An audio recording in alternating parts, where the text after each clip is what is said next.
ఉన్నటువంటి నూలు దండ నా మెడలో వేస్తూ వాళ్ళ సమస్యల మాలను నీ మెడలో వేస్తా ఉన్నాను, నువ్వు తప్పకుండా పరిష్కరించాలి అని చెప్పి ఆయన నా మెడలో ఆ దండ వేయడం జరిగింది.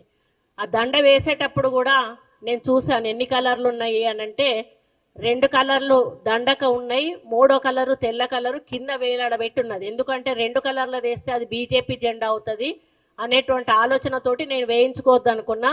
అక్క మీరు వద్దంటారని కింద తెల్లది కూడా నేను అటాచ్ చేశానని చెప్పి వేయడం జరిగింది. ఇది ఆ దండ, ఇది ఒక జాతీయ పతాకానికి సంబంధించిన కలర్ ఇది. అదేవిధంగా ఈ నూలు అనేది మరి వాళ్ళ వృత్తికి సంబంధించింది, చేనేత కార్మికుల వృత్తికి సంబంధించింది, చాలా పవిత్రమైనది. దీనిలో అంటే ఒక పెళ్లికి సంబంధించిన విశిష్టత ఇందులో ఏమీ లేదు.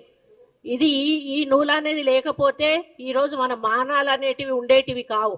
ఈరోజు మనం అందరం బట్ట కట్టుకొని తిరుగుతూ ఉన్నామంటే కేవలం ఈ నూలు వల్ల, చేనేత కార్మికులు నేస్తున్న నేత బట్ట వల్ల అనేది మనం అందరం కూడా గుర్తించాల్సిన అవసరం ఉన్నది.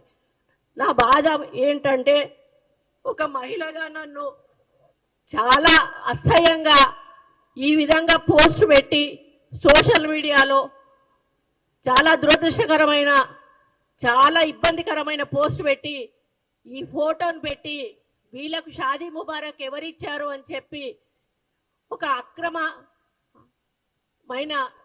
మాటగా దాన్ని చిత్రీకరించి చాలా అవమానపరచడం నాకు చాలా బాధను కలిగిస్తూ ఉంది. నిన్నటి నుంచి కూడా నేను అన్నం తినలేదు, నిద్రపోలేదు. ఒక మహిళగా ఈరోజు వాళ్ళ ఇంట్లో తల్లులు ఉన్నారు, చెల్లెళ్ళు ఉన్నారు, బిడ్డలు ఉన్నారు.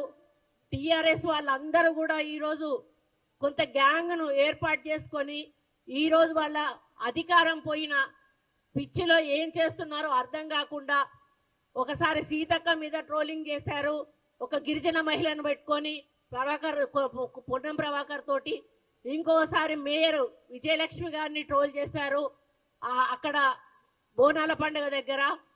ఈరోజు ఒక దండ, ఒక అన్న సమస్యలు చెప్పి ఒక చెల్లికి అన్నకి రాఖీ కడుతుంది చెల్లె. అదే పద్ధతిలో ఒక అన్న, అది పూలదండ కూడా కాదు, పూలదండ వేసుకుంటే తప్పు, నేను ఎక్కడ కూడా పూలదండలు వేసుకోను. శాలువాలు కప్పితే తప్పు కాదు, నూలు దండ వేస్తే అసలు కూడా తప్పు కాదు. దాన్ని ఈ విధంగా చిత్రీకరించి మానసికంగా నిన్నటి నుంచి నేను ఆవేదనతో ఉన్నాను. ఆ ఆవేదనను అర్థం చేసుకున్నమ్మా పద్మశాలి కుటుంబ సభ్యులందరూ కూడా వచ్చి ఇక్కడ ప్రెస్ మీట్ పెట్టి సోషల్ మీడియా మీద దౌర్జన్యం చేస్తూ ఉన్నారు.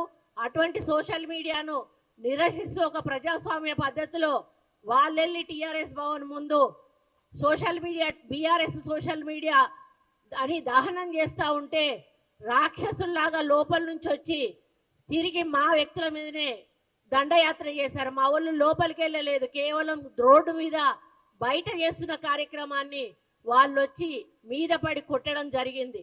అంటే ఎంత దార్శికం చేస్తూ ఉన్నారో ఈరోజు అర్థమవుతా ఉంది. దీని వెనకాల ఎటువంటి వ్యక్తులు ఉన్నారో మీ అందరికీ కూడా తెలుసు.